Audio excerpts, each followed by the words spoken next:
Welcome to Transcendent. I'm Joe, and I'm the dad. And I'm Raya, and I'm the daughter.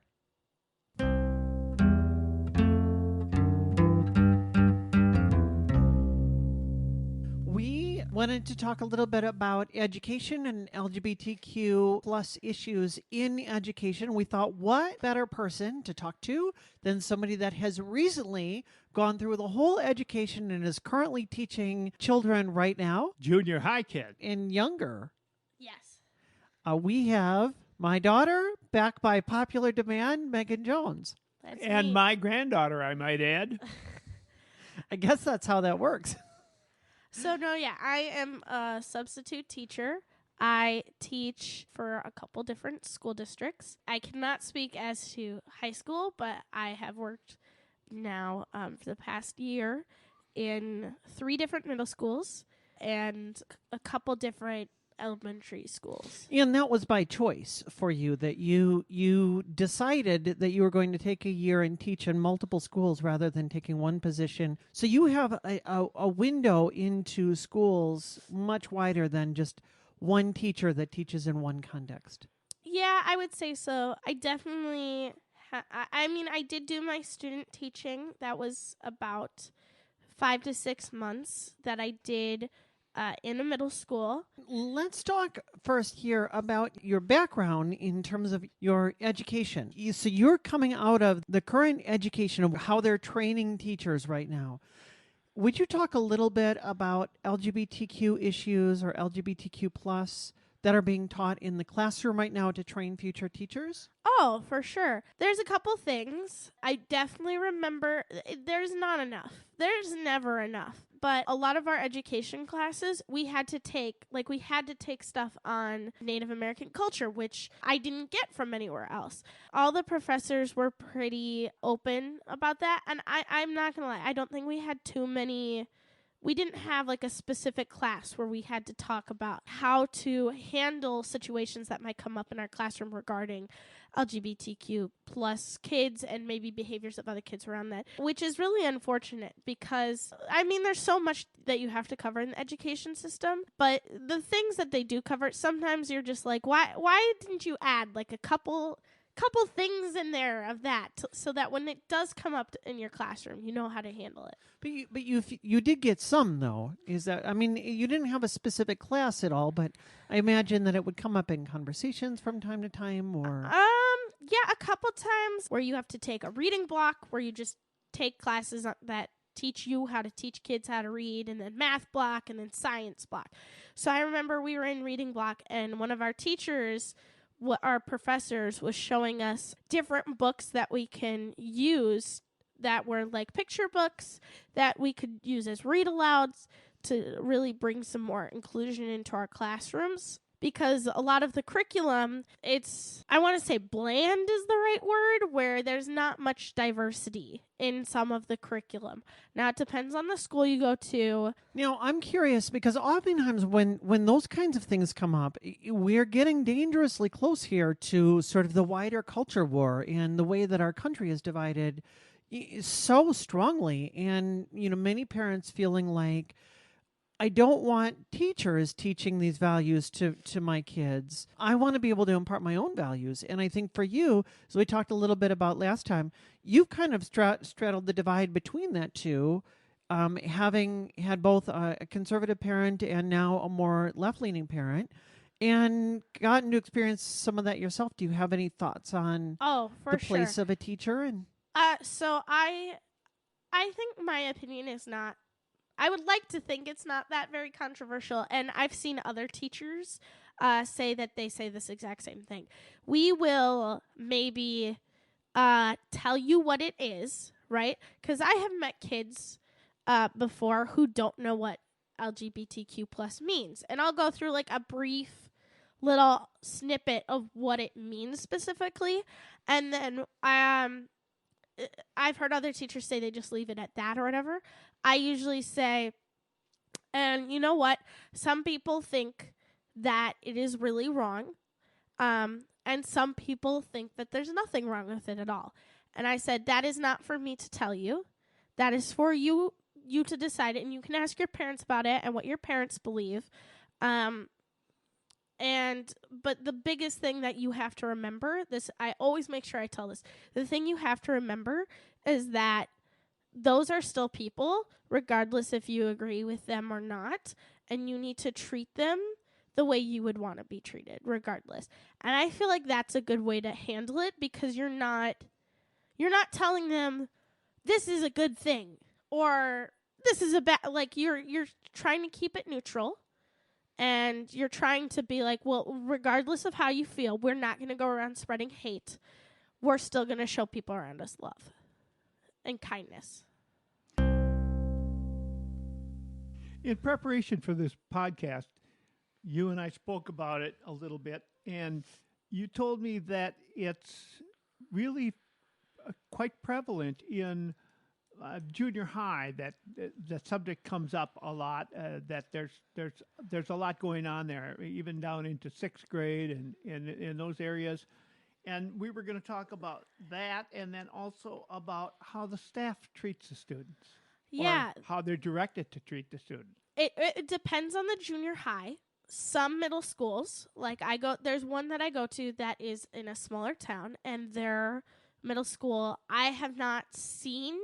I haven't been in that middle school as much, so I can't say that there is no LGBTQ kids in there, but I have not personally met any, and even if they did, I feel like it's a much harder situation for them to come out into, because it's like the kind of town that I grew up in, where it's very small, everyone knows everyone kind of town. So there, I feel like it's a lot less talked about. Whereas when I go into like the Green Bay area, into the bigger schools, I definitely see it a lot more. Now, when I'm substitute teaching, I don't get to see it. I don't have as big of a relationship with the students, so I don't see it as much. But I can talk from my student teaching position. The school that I was at for student teaching, it was a smaller school, but they were much more accepting. And a lot of the kids had been there since probably kindergarten, and it goes from pre-K all the way up through 8th grade. And there were definitely some kids there who did come out and say, you know what, I don't really want to go by the name that's on the roster anymore. Can you call me this? And there... May I ask, with those Yes. kids, are they generally were they generally binary trans people or non-binary, or what kind of, or just a different name? I just would like to be called this nickname, or Yeah, what? so they mainly just said a name, like, I just want to change my name.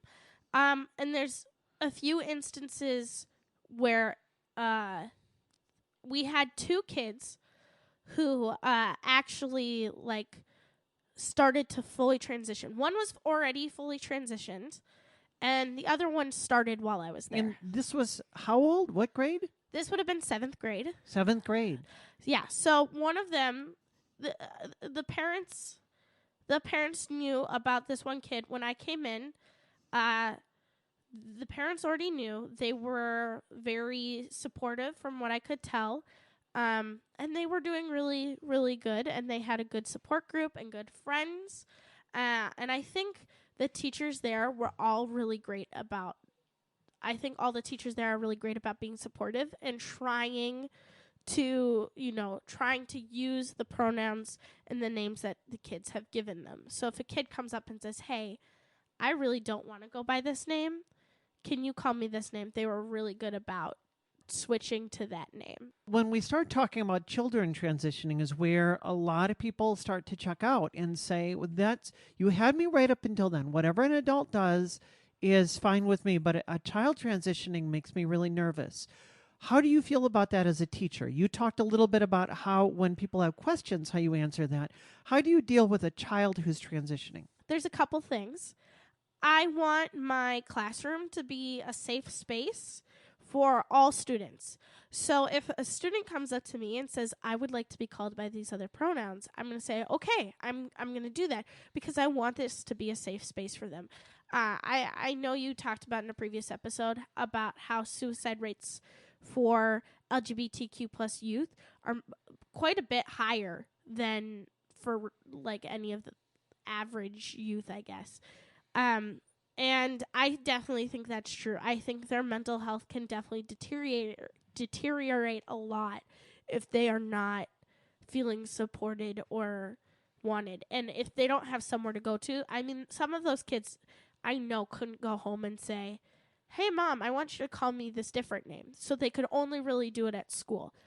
And going along with that, with those kids who do have that, they come to us and they say, "I want a different name and I want these different pronouns." Me and my cooperating teacher, we were always very careful when we were talking to the parents. If we didn't know that this kid had told the parents, we were very careful not to out them. We avoided pronouns in our emails and when we were talking to them in person. And tried to avoid saying the wrong name in front of them as well, which is kind of tricky sometimes, but you never know which parent is going to be the parent that's going to abuse their kid when they hear about it, or kick their kid out on the street if they hear about it. So trying to give those kids a safe space at school was really important, at least to me and to all the teachers I was working with. The question I have, you talk about a safe space for the kids. How were they treated by the other kids? I never saw anything that I would consider to be any sort of hateful. But that's just what I saw. I can only see what happens inside my own classroom. I can't see anything that happens, in the hallway or in the lunchroom. I don't know what happens or outside on the playground. I don't know what happens there. But I never saw anything within my own classroom. But we should say as well, so the fact that you didn't see anything, and these are children that are obviously out, that in and of itself says something. I can't imagine, Dad, you or I, in our generations, having somebody come out and having the teacher say, "I don't notice anything. I don't see anything."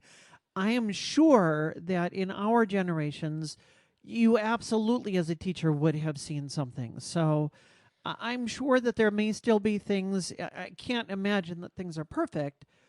So I'm curious, though, then about for those kids, the issue that makes people really uncomfortable is when we start talking about bathrooms. And as we get a little bit older, we're talking about locker rooms. But for your age, you're probably not dealing with locker rooms quite as much. Do you know what they're doing at this point? They went into the bathrooms that they were assigned, their sex they were assigned at birth, is what I think. I know, I can't remember if that school had a gender-neutral bathroom, but if they did, they would have used the gender-neutral bathroom. I think if it had become a problem, they would have let them use the teachers' bathrooms, too, as well. I think the thing there was all the teachers were really supportive, so the kids knew that they couldn't get away with saying anything. Megan, what advice would you have for a parent who's trying to navigate how they can best help their children through this? And I'll give you an example. My hairdresser will sometimes tell me about her son who came out as gay back when he was, 11 or 12 years old. And now he is 15 or 16, I think, and he is fully out to everyone, and he has pretty successfully navigated that whole transition. But when he was first coming out, she had a lot of difficulty to figure out how do I best help my son. Do you have any advice? Obviously, not as a parent, but as somebody that's in the education system. Is there ways that parents can help their children to work through this? Well, I would definitely have a conversation with maybe their teachers. They see a lot of your kid that you don't get to see. They see sides of them at school that you don't see at home. Kids are very different people at school than they are at home, I've learned. I mean, there's so many times where I'm like, "Oh my gosh, your kid was so amazing." And they're like, "Why can't you be like that at home?" Sort of thing. So yeah, you only get to see that one side of that kid. So having a conversation with the teacher, and I mean, we as teachers can only say so much, but just letting the teacher know that you are completely supportive of wherever your kid is at, So if they do come out, let them know that you're completely comfortable. If they want to like change pronouns, or if you have a concern about this, you can email me about it. I'm completely supportive, so that the teacher knows that they can more freely communicate with you, if that makes sense. Have you had any stories? Now, you have more than just your student teaching and your subbing every day. You also build long-term relationships through your summer camp, where you have a lot of the kids coming day after day. So you have a lot of experience with a lot of different kids. Yes. Do you have any examples of some stories that have come up that you would feel comfortable sharing, without revealing too many details about the kids themselves? Obviously, I mean, there's one time I can think of a kid who was I was substitute teaching at a bigger school, and middle schoolers and high schoolers, they both use the word gay as an insult all the time. Oh my gosh, that's so gay. Your notebook is gay. They sound exactly like that too. And I had a student do that, and I said, okay, please stop that. Not appropriate right now. And I said, we're going to have a conversation about it. And afterwards, I pulled him over and I said, so why did you say that? And he said, I don't know, because it was something that was stupid or something like that. I was like, so you were using it as a bad word? And he said, well, yeah. And I was like, why do you think I would ask you to stop using it? And he said, I don't know. He didn't understand. Like, to him, it was just like, whatever. And I said, okay, well, think about it this way. You have a pretty big school, okay? There's so many kids in here in this classroom. There's like, 20, 25 kids in this classroom, and much, much more in the whole school. I said, how many of those do you think are LGBTQ? And he said, well, I don't know. And I said, well, there's probably at least quite a few. When you're saying that and you're using that as a derogatory word, you could really be affecting someone. So now this is supposed to be a safe space for everyone. I want everyone to feel welcome in here. When you use that as an insult, you're telling that person, I don't think you're welcome here. The way you identify is a word that also means stupid to me. And I said, you can't use that. And he said, oh, I didn't know that. And I don't know. Afterwards he just rolled his eyes and like went back to his friends, and maybe he's still saying it, or maybe he realized, maybe that isn't a word that I should be using like that, if that makes sense. So what I'm hearing from you is that you're really working on the aspect of, we just want to make this a welcoming environment for everybody, just like we would want to make it welcoming for people that have different religious views or different political views than we might have, or different anything else, anything that's different racial minorities, that you would want to make sure that there's no slurs that are being spoken about any of those groups, because those kids have every right to be there, and LGBTQ issues come right in that same category. Right. And I would like to say that every interaction I have with kids where they use like a derogatory word like that, or in a way that is derogatory, I would like to say every conversation goes like that, and obviously it doesn't. There are times when I'm teaching and all I can say is, knock it off. But, every teacher has to have a teaching philosophy, because when they apply to different schools, you have to give them their teaching philosophy. And I've always written my teaching philosophy as, I want a welcoming and safe classroom for all my students. Now, I only have a year and a half of experience at schools so far, and none of them was like a full year of actually teaching. So I can't really speak to all educators, just, what has happened in my year and a half. Some of you listeners out there might think, well, big deal. What is only a year and a half? But I can tell you, one of the things I've experienced in my work life is that when people first come into a workplace as new people there, they see things that those who have been there for years just ignore. They really begin to see it in a whole new light. And it's for that reason that a perspective like this is really worth listening to. They see things that should be done, and they see things that should not be done. And other people just become immune to the whole process. Now we'd like to shift gears and talk just a little bit about education in college. Now for you, you've been recently out of college, but you've just kind of gone through, and while you're not LGBTQ plus yourself, you don't identify as somebody, but you do identify as an ally. Yes, I would agree. And for sure. And you did spend a fair amount of time in the Pride Center and with the LGBTQ plus community. Would you talk a little bit about how education for LGBTQ plus issues is in college right now for students? Well, I would say the big thing UWGB does that I think is really great is they make sure that they advertise the Pride Center a lot. And if you ever take a tour, they're going to show you where it is because it's important. And the Pride Center puts on a lot of events. They have support groups for students. They try really hard to make their space, again, very welcoming space for everybody. And they do have a professor in there who is kind of the head of it, and they have interns who work in there and organize stuff. They even have a quiet room where you can go in if you just need like someplace quiet to just sit and like collect yourself, sort of thing, which is very cool. The other cool thing I think that they offer there that was really utilized a lot by the people who are in the Pride Center and also myself was that a lot of colleges now offer free counseling services.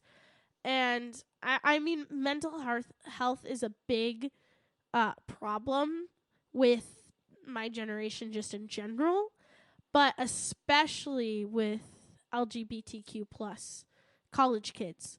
I mean, most everyone I knew had some sort of mental health problems, but a lot of those people that I knew were working through, who am I as a person?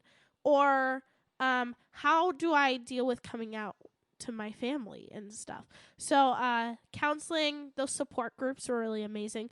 The other cool thing that they offer is they have housing specifically for those students so that you don't have to worry if you're going to be put with a roommate who is who's right, transphobic or homophobic or homophobic. You don't have to worry that they're not going to spew hate at you, right?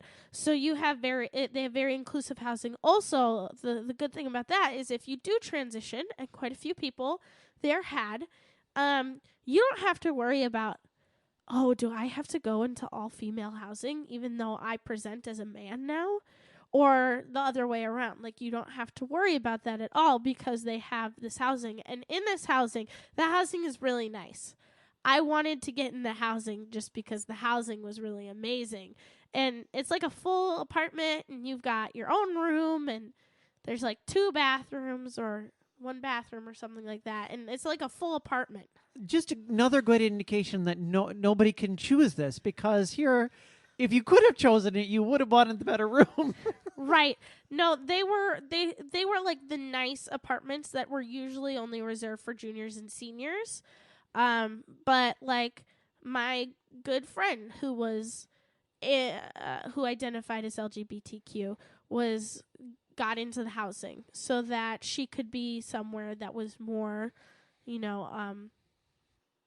comfortable, safe, accepting. Yeah. Well, thank you, Megan. You brought a lot of insight into this. I know there are people out there with questions. And as always, if you've got questions, you can email us at transcendent.com.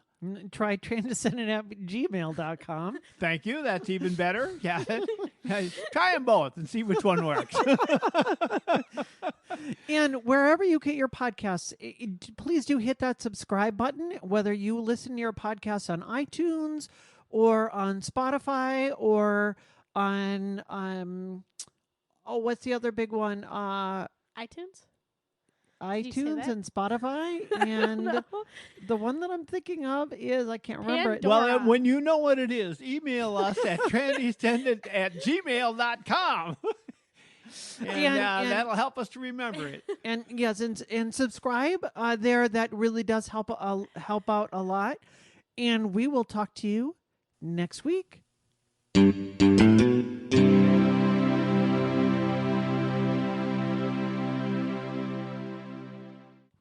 Where am I going?